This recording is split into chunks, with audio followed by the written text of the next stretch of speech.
प्यारे बच्चों, मैं डॉक्टर द्विजेंद्र वल्लभ शर्मा एक बार फिर से आपके सामने कक्षा 8 की संस्कृत पुस्तक रुचिरा के एक और सेक्शन परिशिष्ट हिस्से के परिशिष्ट अंश जो बचा हुआ हिस्सा है उसका कारकम कारक प्रकरण को लेकर सामने उपस्थित हूँ। वाक्य में क्रिया या क्रिया का सद्य अन्वय सीधा अन्वय येन सपदेन जिस पद के वामने अथवा शब्देन शब्द के सहभवती साथ होता है। वाक्य में क्रिया का सद्य सीधा अन्वय येन पदेन जिस पद से अथवा मने अथवा शब्देन शब्द से के सह मने साथ भवती मने होता है तत्पदम कारकम भवती वह पद कारक होता है। तो वाक्य में क्रिया का सीधा संबंध जिस पद से होता है वो पद कारक होता है। जैसे देखिए, अब इसको समझ लीजिए। पहले कारकाणाम कारकों के अर्थम प्रकाशयितुम अर्थ को बताने के लिए ये शाम प्रत्ययानाम जिन प्रत्ययों का संयोजन शब्दै स भवति शब्दों के साथ होता है ते प्रत्यय यानी कारक विभक्तय भवन्ति वे प्रत्यय कहलाते हैं यानी कारक की विभक्ति कहलाते हैं। ठीक है।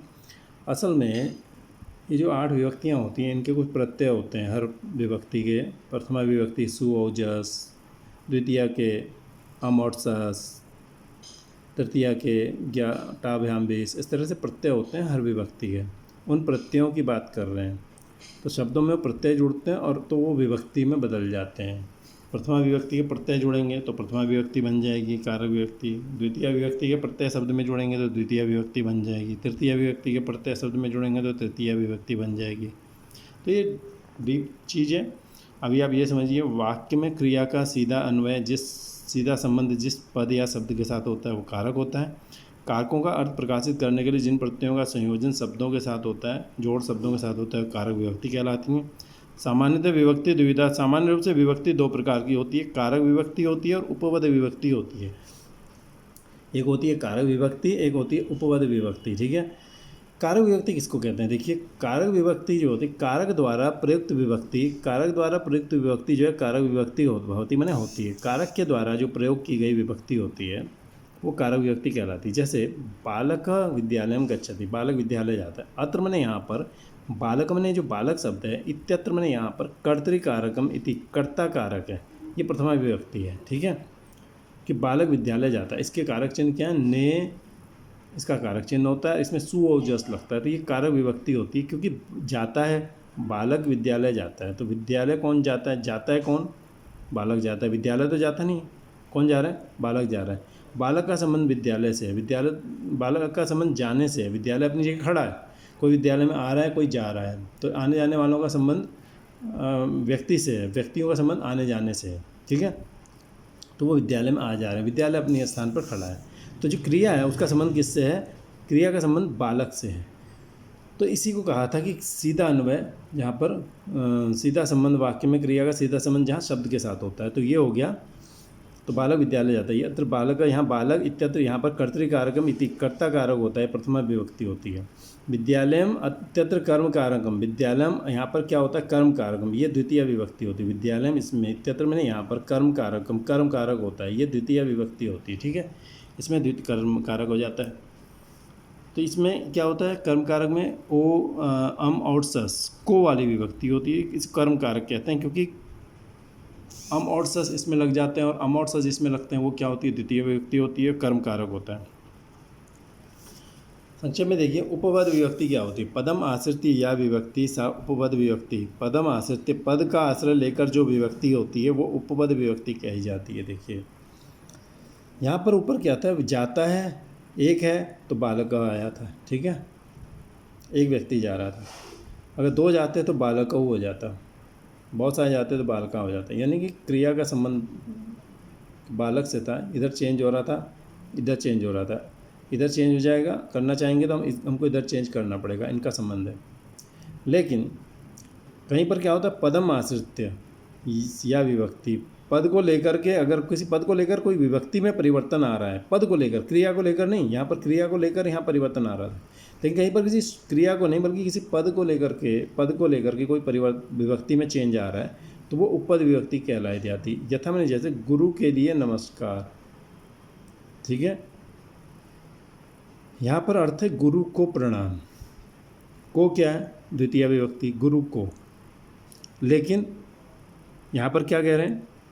गुरु के लिए, चतुर्थी लगा दी, के लिए चतुर्थी का है, कर दी चतुर्थी। करना चाहिए था गुरुम द्वितीय, लेकिन नमः शब्द जो है इसके योग में लोग चतुर्थी का प्रयोग करते थे, तो ये उपपद विभक्ति है क्योंकि ये क्रिया नहीं है, एक शब्द है, पद है। पद के कारण यहाँ विभक्ति में परिवर्तन हो गया है, क्रिया के कारण विभक्ति में चेंज नहीं आ रहा, पद के कारण विभक्ति में चेंज आ रहा है, तो ये उपपद विभक्ति कहलाई जाएगी। ठीक है, इसमें ये उपपद विभक्ति चतुर्थी। अतः नम इति पद से प्रयोगेण चतुर्थी विभक्ति, यहाँ पर नम इस पद के प्रयोग से ही चतुर्थी विभक्ति हो गई है। ठीक है, यहाँ विभक्ति चेंज हो गई है, यहाँ द्वितीय की जगह चतुर्थी हो गई है।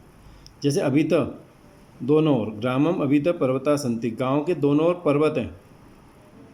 ठीक है, तो पर्वत हैं तो गांव के, ग्रामस से होना चाहिए था, लेकिन अभित के योग में क्या होगा, द्वितीय होगी, तो अब पद के योग में यहाँ द्वितीय हो गई।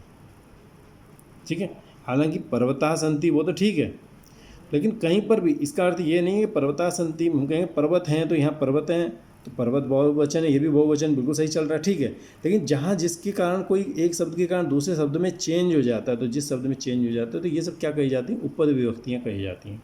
तो अभी तक योग में ग्रामम हो गया, के की जगह क्या हुआ, को हो गया, ग्रामम गांव को दोनों ओर, लेकिन अर्थ इसका वही निकलेगा हिंदी में, गांव के दोनों ओर। ग्रामम परितः उद्यानम अस्ति, गांव के चारों उद्यान है, यहाँ पे भी षष्ठी होनी चाहिए थी, लेकिन द्वितीय हुई। अब उपपद विभक्ति, उभयतः विद्यालय में, उभयतः पुष्प वाटिका, विद्यालय के दोनों ओर पुष्प वाटिका है, फूलों की बगीची है, तो विद्यालय के षष्ठी होनी चाहिए थी, द्वितीय। सर्वतः पुष्प वाटिका के चारों ओर वृक्ष हैं, के, तो यहाँ द्वितीय हो गई। काम शशांकेन सह रोहिणी गृहम गतवती, शशांक के साथ रोहिणी घर गई, शशांक के साथ, स के योग में के। ठीक है, शशांकस से होना चाहिए था, तो शशांकेण तृतीय हो गई, क्या हुई, उपपद विभक्ति हो गई। मया साकम तुम गच्छसि, मेरे साथ तुम जाते हो, मेरे साथ, मेरे साथ माने मेरे, तुम्हारे, मेरे, महेश के, इनमें के छुपा होता है, मेरे में भी के छुपा हुआ है, यानी षष्ठी है, लेकिन हुआ क्या, तृतीया हो गई, क्योंकि साकम के साथ तृतीया आ जाती है, मेरे साथ। तो या समम तुम्हारे तुम्हारे साथ मैं जाता हूँ, तुम्हारे, तुम्हारे के साथ होता ही है, जैसे महेश के साथ उसके साथ, ऐसे तुम्हारे के साथ, यानी तुम्हारे साथ, षष्ठी की जगह तृतीया हो गई है। ठीक है, प्रधानमंत्रिणा सार्धम, प्रधानमंत्री के साथ, मंत्रिणा अभी गतवंतम, मंत्री भी गए, यहाँ के प्रधानमंत्री के साथ। ठीक है, के साथ क्या हुआ, प्रधानमंत्री के सार्धम साथ, के साथ क्या हुआ, सार्धम, तृतीय आ गई यहाँ पे। ठीक है, के सार्धम, अलम मने अलम, विवादेन अलम, विवाद से बस करो, विवाद मत करो, मतलब मत के अर्थ में विवादेन आ गई, द्वितीय आ गई। अलम श्रमेण, श्रवण मत करो, ज़्यादा श्रम मत करो, श्रम से बस करो, बस के योग में तृतीय आ गई। राम राम रावण के लिए काफ़ी है, के लिए। ठीक है, तो अलम हो गया। ठीक है, नमः देखो, गुरवे नमः, गुरु के लिए प्रणाम, गुरु को प्रणाम, ये मैंने आपको समझा दिया था। अग्नि नमः, अग्नि को स्वाहा, अग्नि को डाल रहे हैं जो है यज्ञ में, अग्नि के लिए सामग्री डाल रहे हैं, तो अग्नि को स्वाहा, अग्नि को दे रहे हैं, तो अग्नि के लिए स्वाहा आता है। स्वाहा के योग में चतुर्थी आ जाती है। पितरों के लिए स्वधा और देवताओं के लिए वसट, तो ये सब संध्या वगैरह के और पूजा वगैरह के शब्द हैं। तो इसमें सब में क्या आई, चतुर्थी विभक्ति आ गई है। तो ये होती हैं उपपद विभक्तियाँ। संक्षेप में आप इस ढंग से इसको समझ सकते हैं। ग्रामर सेक्शन में हम आपको डीपली समझाएंगे, जब ग्रामर सेक्शन शुरू करेंगे उसमें बहुत आसानी से समझ पाएंगे पूरा डिटेल। अगर आपका समझने का जो भी मन है उसको संतुष्टि वहाँ पर पूर्ण रूप से मिलेगी आपको। मुझे उम्मीद है पसंद आया होगा। पसंद आया लाइक सब्सक्राइब कर सकते हैं, नहीं पसंद आया कमेंट सेक्शन में जाकर कमेंट करें। आमोदिनी डीबी शर्मा यूट्यूब चैनल पर जाएँ, वहाँ प्लेलिस्ट में जाएँ, प्लेलिस्ट में आपको बहुत कुछ मिलेगा। प्लेलिस्ट में आपको 6ठी से 8वीं तक की आमोदिनी से और रुचिरा प्लस 9th 10th की सेमुसी प्लस हिंदी के साथ लगने वाली Shashi Vinodini plus Bhaswati plus grammar section मिलेंगे। आप उनका लाभ ले सकते हैं, साथियों तक पहुंचा सकते हैं लाभ। बहुत जल्दी हम आपसे फिर से मिलेंगे, तब तक आपसे विदा लेते हैं।